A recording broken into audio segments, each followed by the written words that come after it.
Bodo latest आपडेटआव बयखौबो बरायबाय। दिनैनि रादाबखौ फरायदों आं प्रमोद खाख्लारि। गिबि निउज आपडेट दङ। शुक्रबारनिफ्राय इन्टार डिस्ट्रिक्ट थांलाय फैलाय खालामनाया बन्द जागोन। फैगौ शुक्रबार खालिनिफ्राय रायजोआव बन्द खालामनाय जागोन इन्टार डिस्ट्रिक्ट थांलाय फैलाय खालामनाया। बे बाथ्राखौ फोरमायो गिबि मन्थ्रि डक्टर हिमन्त बिश्व शर्मा बिथाङा। रबिबार खालि सावस्रि मन्थ्रि केशव महन्तआ बिनि बागै इसारा होदोंमोन।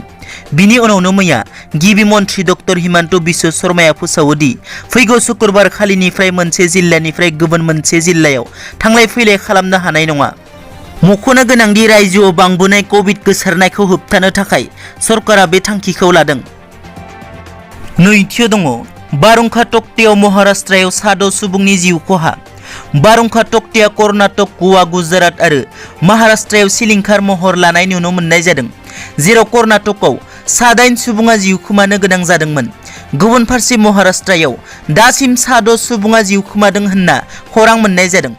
6 सुबुङा जिउ खोमानायनि अनगायै 9 सुबुङा गाज्रियै जोखोम जानायजों लोगोसे 3 सुबुङा गोमानानै दं होननानैबो मिथिनो मोननाय जादों।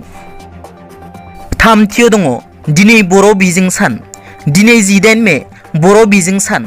दिनैनि बे बर' बिजों सानाव बिटिआरनि गाहाय खुंगिरि प्रमद बर' बिथाङा गाहाम हामलायनाय जासिहरदों। बिथाङा मोखां बिजाबनि गेजेरजों लिरदों दि 59थि बर' बिजों सानाव आंनि गोसो गोरबोनिफ्राय साफ्रोमनिसिमबो गाहाम हामलायनायखौ जासिहरबाय। बर' राव गेवलांथों, जै बर' हारिनि जै। ब्रैथियाव दङ चिरां जिल्लायाव मुगैथाव जाथाय। चिरां जिल्ला रुनिखाता आउटपस्टनि सिङाव थानाय 1 नं सालबारि गामिनि थागिबि अजय नार्जारिनि 3थि फिसाजो 16 बोसोर बैसोनि रियल नार्जारि मुंनि उन्दै हिनजावसा गथ'साया गावनि थाग्रा खथायाव फासि नांना थैदों।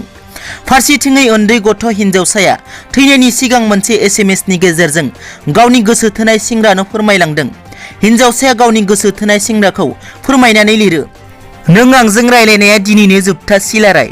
गोसो दंमोन नोंजों संसार जानो, नाथाय जेबो राहा गैया आंहा थैनायनि अनगा। आंखौ गाज्रि खालामदों गुमैया, बेखायनो मा मोखांजों थांना थाबावनो आं।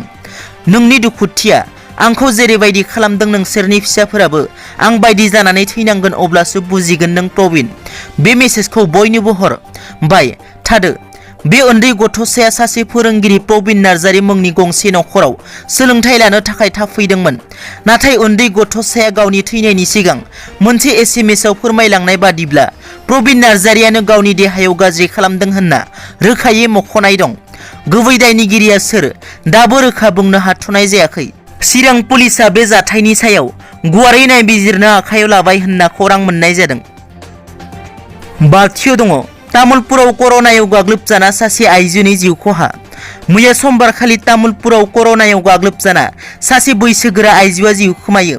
तामुलपुरनि काउलिनि चन्दनपुर गामियाव हम क्वारेन्टाइनआव थानाय हालोदावनो जिउ खोमायो 60 बोसोर बैसोनि हारिप्रिया बिश्वास मुंनि बैसोगोरा आइजोआ।